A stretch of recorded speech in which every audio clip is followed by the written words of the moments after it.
Hello YouTube and welcome back to another video on the channel, and today is a very special day because today is the announcement of PIDA Season 4 Roulette Randomized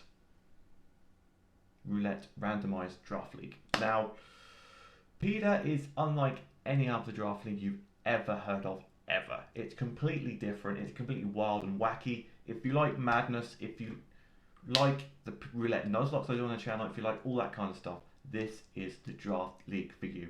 It's not serious, you don't have to be good, there's no like, it's half luck, half skill, so you know, this could be a league for you if you it's not a try hard league, it's like a relaxing casual league, so if you're into that, this is the league for you. Now, how PIDA is different to any other draft league, well, I'll explain that in a second, but before we do all that, details of like dates, how to sign up and all that good stuff, I'll talk about that right now. So, but the aim is to try and get the season started around early February, because that's when like all the other leagues, which are currently going like LTC, Surge and all that kind of stuff, they're ending towards that time, so aiming for early February to get things up and rolling. For that, there'll be a link to an application form which will be in the description of this video, where you have to fill out like team name, time zone, all that good stuff, where you want to join, all that good stuff. I'll leave a link to that in the description down below, and pretty much that's it. Then I'll announce the coaches probably the first week of February, and then draft will begin the following week, and then the season will begin as soon as draft gets complete and all that good stuff. Now, if you are going, right, okay, Jake, sell me why I should draw PIDA. So basically, completely different to any other league out there. Let's put it that way. First of all, tiers. So on screen will be like a list of like all the tiers and stuff. I'll try and like get it working and editing, but the tiers for PIDA are kind of insane, not gonna lie. So way back when, in PIDA's creation, which was season 1 before it was roulette, so we had season 1, season 2, and then we had roulette preview season, then we had season 1, season 2, and season 3. So after pretty much 6 seasons of PIDA, way back at the beginning, I used an algorithm to determine which mons are in each tier. So depending on how many weaknesses they had, what stats they had, their move pool, their typings and all that stuff, they were all put in a database and went, okay, if you got good stuff like that, algorithm, you're at the top. If you're one trick pony, you're probably the bottom, which is why Tapu Lele was in. Back then there was only 5 tiers, and Tapu Lele was like tier 4, Keldeo was like tier 5.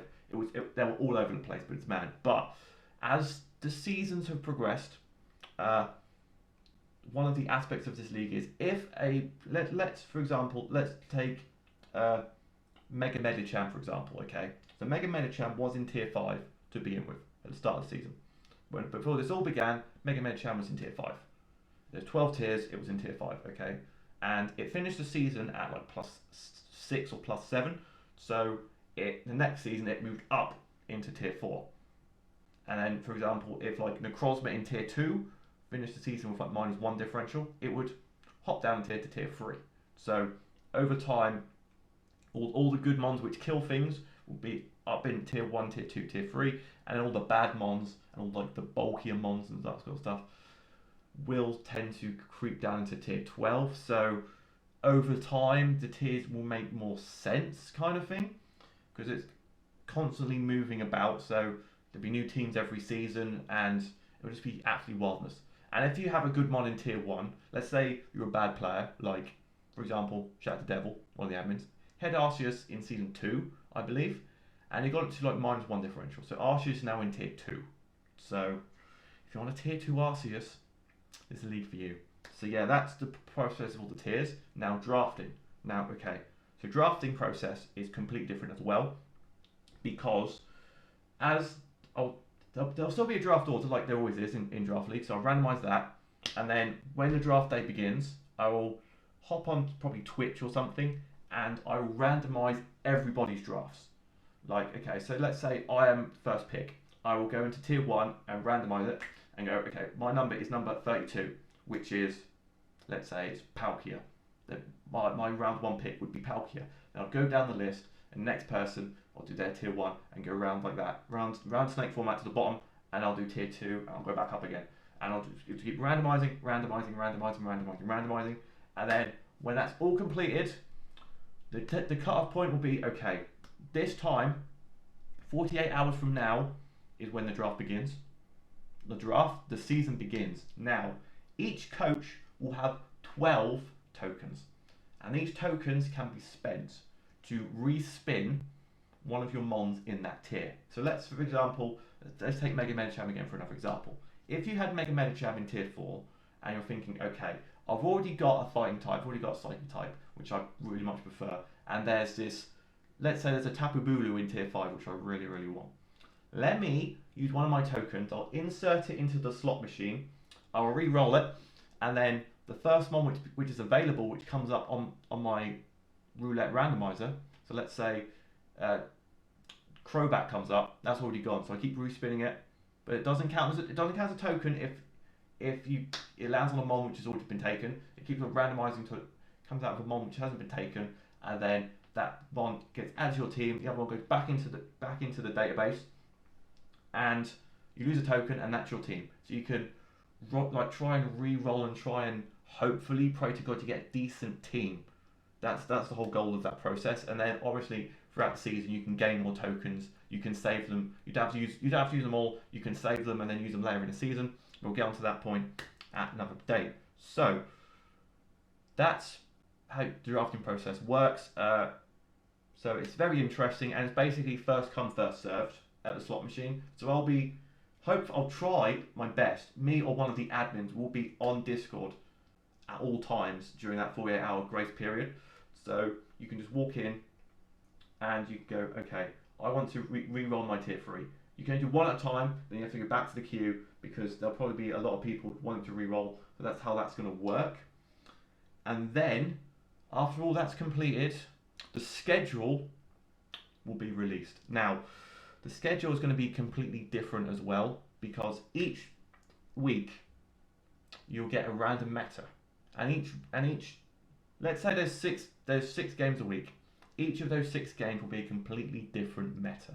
Now, there are 16 metas in PIDA, and I'll try and explain them briefly right now. So, meta 1 is regular PIDA, where standard 6v6 league game following PIDA rules, and pretty much the only PIDA rules are, there aren't any. So you can evasion boost, you can moody, you can sleep clauses irrelevant, Oko moves are irrelevant, baton passing shenanigans is irrelevant. You can do whatever you want with your mons, as long as it's legal and works, you can do it. You can 100% do it. So if your mon can do this unique thing which is usually banned in other leagues, go for it. Do your thing. I think the only thing which is actually banned in this league is Mega Rayquaza, the Primals, Ultra Necrozma, and Seismic Toss is banned on Mega Kangaskhan because that's just broken. Those things are too broken for PIDA. So unless you can give me a fully fledged example of how those things can be not as effective in this league, then you can let me know in the comment section down below, and you can, have a go of it that way. So meta 2 is doubles, which is pretty much the same as singles, but obviously it's a double battle instead. You bring 6 mons, and it's a double battle with the PIDA rules initiated. Meta 3 is PIDA hack mons. Now, everybody gets confused with this every single time it comes up. They think, oh, it's just regular hack mon, so I can do all the things I like. So on my Astro Ninja, I can put all the moves I want on it, so it's just great. But no, PIDA hack mons is slightly different because you can only use moves which the rest of your team can actually learn. So for example, if you had a Shaman Sky on your team and you had let's say a Moongus on your team, for example, you could put Spore on your Shaman Sky and you could put Seed Flare on your Amoongus, as you do. Or you could have an Aggron and they could say, yeah, Aggron, you can have Spore, and then you can work around it like that. So it gives the team prepping for a chance to actually prep for it, because if that move is not on that move on that team's like database, then you can't use it. You just can't use it. So hopefully that is like the pinnacle of things which could happen in this meta. And also the one thing is that abilities, you may have 12 abilities on your team, but you can only, if you only have, let's say you have one mon with sturdy, only one of your team can learn sturdy. But for moves, all of your mons can learn sport. It's fine. But abilities, only you can only, if you have 2 sturdy mons, obviously you can have 2 sturdy Pokemon. If you only have 1, then you have 1, for example. So that's that for that. Meta 4 is Mix and Mega, which is a OG meta on the Showdown ladder, where any mon can hold a Mega Stone and change its typing. So for example, if let's say you're holding the Sceptile, okay, and you attach it to your, let's just go Aggron again. Aggron would become a Rock Dragon type, and it would gain the boosts that Mega Sceptile would gain, which I think is like plus 25, plus 40 special attack, and plus 25 speed. I think Aggron's probably a bad example for that, but first one that came to mind.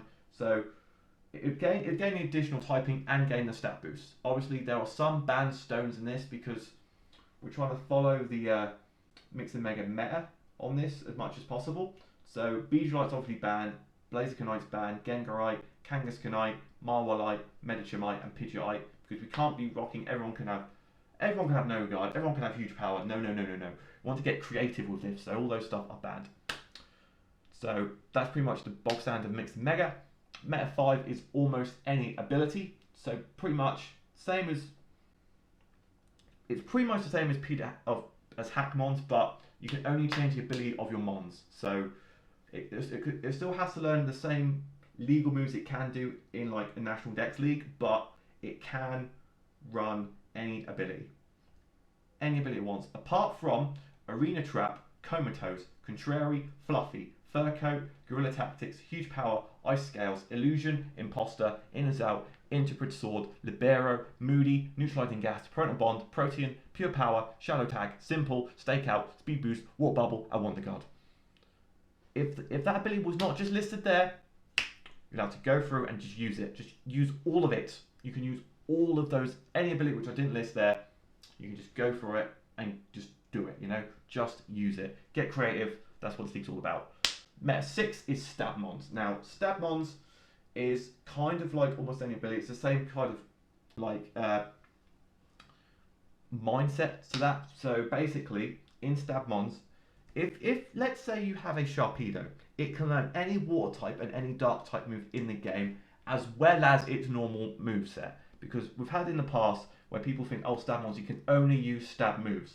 No, it can use its regular moves, and on top of it, it can learn any water type or any of its stabs, for example. So Sharpedo, it can learn freaking Rain Dance. It can learn Taunt. It's not legal to just a physical and special moves. It's also stats as well. So Water, Dark, they can all be used like by that.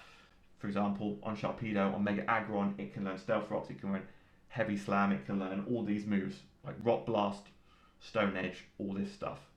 So Stab Mons is a very interesting format, not gonna lie. Meta 7 is Camo Mons. Now Camo Mons is one of the more weirder metas in the format, because basically your Mons can change typing. So for example, if you had a Gengar, you could make it a fighting normal type, because so move slot 1 on your Gengar is Focus Blast, move set 2 on your Gengar is Hyper Voice, and then you had like, I don't know, Will-O-Wisp and Shadow Ball or something. The top 2 moves would be its typing, so it'd be fighting normal type. And if you had, let's say you had a Moongus and you had Spore and Leech Seed on it, it would be pure grass type. So that's how that meta works. So you can prep around that. Obviously it can only learn moves it currently learns.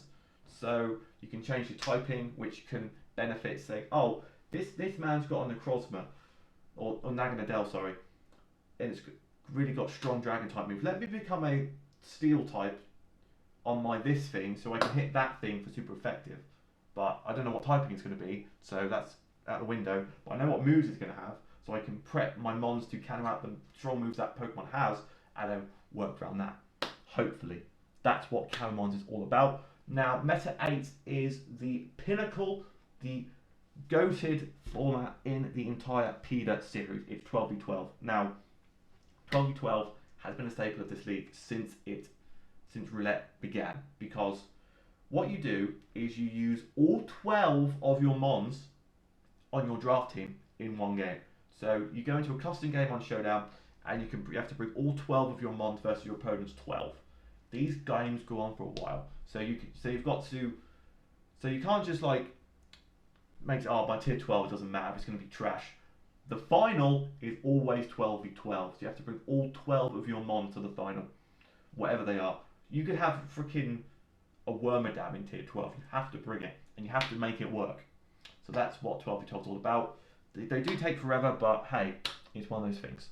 It's one of those things, a staple, it will never disappear, it will never end, so 12v12 is here to stay. Meta 9 is what's yours is mine. Now, this one's pretty much self-explanatory. Let's say you're playing, Team A is playing Team B, and obviously you're Team A, but this week you swap teams. So you have to build with your team, with your opponent's team, to defeat your own team, pretty much. So you can have like the most broken, stupidest team in the entire world, and playing the trashiest team in the world, and then you have to play it. You have to use your trash to beat your team in like a regular PIDA game. So you have to be careful of that as well, because you've got to make sure, like, the tactic of this in this league, which I don't think anyone else does apart from me, is work out, okay, so next week I've got this mare, so let me re-roll this mon, which will help me win for that mare. So, for example, if I had What's Yours Is Mine next week, and I know my opponent has, I know this mon just wrecks my opponent's team, I can just go, nah, you're not having that, mate, I'm re-spinning that, you can have something trash, and then when I get the team back, I can just use another token and re-spin it to get something good. You know what I mean? It's that kind of things you've got to think about in this league. So it's more relaxed, but it takes a lot more brain power, I believe, because all these metas and stuff. Now, meta 10 is tier shift. Now, tier shift again is one of those standard metas on the Showdown ladder, where basically, if your mon is in PU, for example, which would probably be your tier 11, tier 12 mons, they all get a plus 40 in every stat apart from HP. So, for example, Rampados, for example, will have decent speed now, decent special defense, decent defenses, a lot more attack, could come into useful. And then obviously your Ubers will lose 10 to every stat. So basically, your low tier mons will become good, and so pretty much all Pokemon are pretty much on a similar format. So it could be a niche which goes, oh, it's got rubbish stats, so it's fine.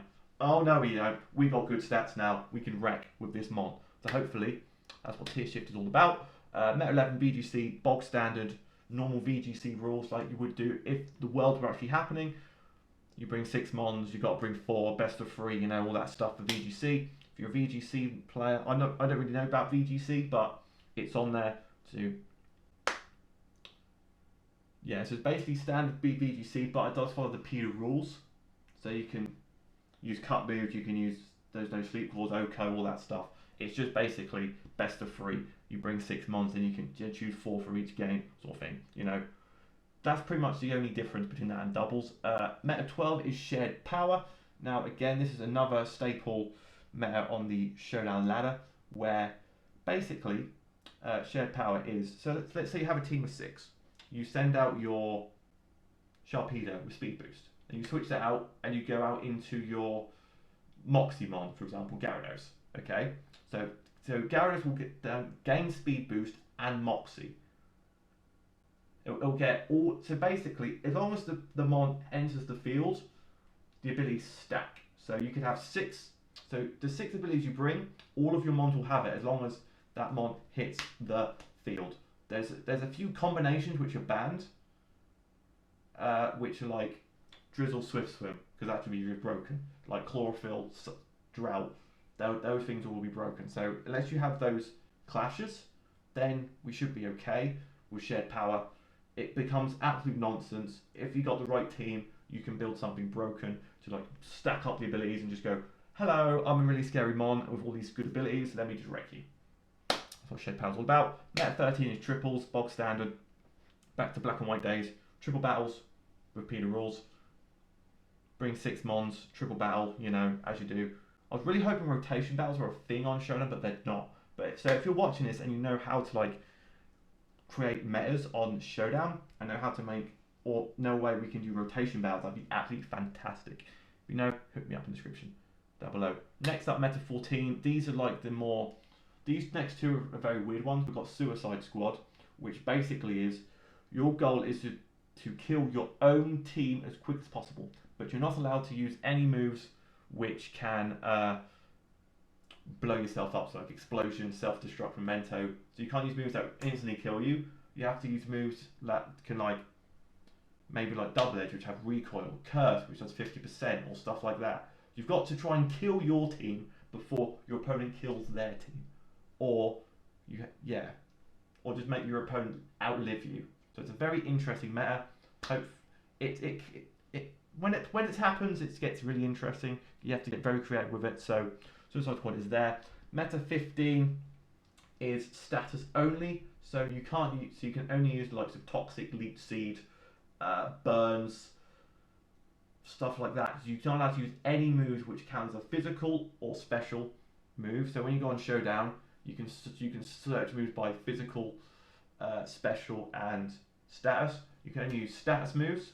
If it's got the status symbol, you can use it. Other than that, you're not allowed to use it. So these games will probably be absolutely long and be toxic still madness. But if you're a toxic player, this is the meta for you.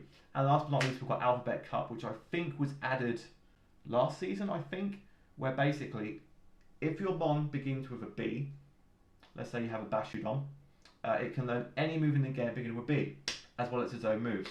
So it's kind of like stab mons, but kind of different. So B, you can use, I don't know. Let's just go into S. Sableye. Sableye can use Sport. It can use Strength Sap. That sounds disgusting. It can use Substitute. It can use Seed Flare. All these moves begin with S. Sableye can use it. Alphabet Cut. Bish Bash Bosh. So that's all the metas for the league. Obviously, you can respin these metas using your tokens. Now you're thinking, well, there's only 12 tokens. So how are you supposed to be able to respin metas, respin your team, and do all this fun stuff? Now, there is a way to earn bonus tokens. And this is by, there's currently 5 challenges where you earn bonus tokens. These are dealt by random token. So each week, I'll randomise it and a random coach will get a random token. Best set of the week, which will be judged by some of our admins who are not taking part in the season. They'll watch all the games for that week and say, okay, my favourite set is this one. That's winning set of the week. Best nickname of the week, so you've got to get creative with your nicknames. Again, the admin coaches, the backroom staff will go, okay, that's my favourite nickname of this week. That guy's getting a token. And then it's also low tier MVP. So if a mon between tier 8 and tier 12 gets the highest differential in your game, you get a token. So basically, it encourages you to use your lower point mons to try and get more tokens to like respin metas, get a better team for future games and stuff like that. So it adds to the like creativity of the league, and also 12-0. If you get 12v12 and you win 12-0, you just get like 5 free tokens. So it's one of those things, isn't it? So yeah, that's pretty much all you need to know about PIDA for this coming season. If you guys think of any other metas, any other tokens, any other challenges or anything like that you'd like to see added to the season, let me know in the comment section down below. As always, there'll be a link to the application form, a link to the Discord as well in the description down below, so you can sign up for when it begins. Hope you guys are looking forward to it. Hope you guys are excited, and I'll see you guys in a PIDA Season 4. Bye!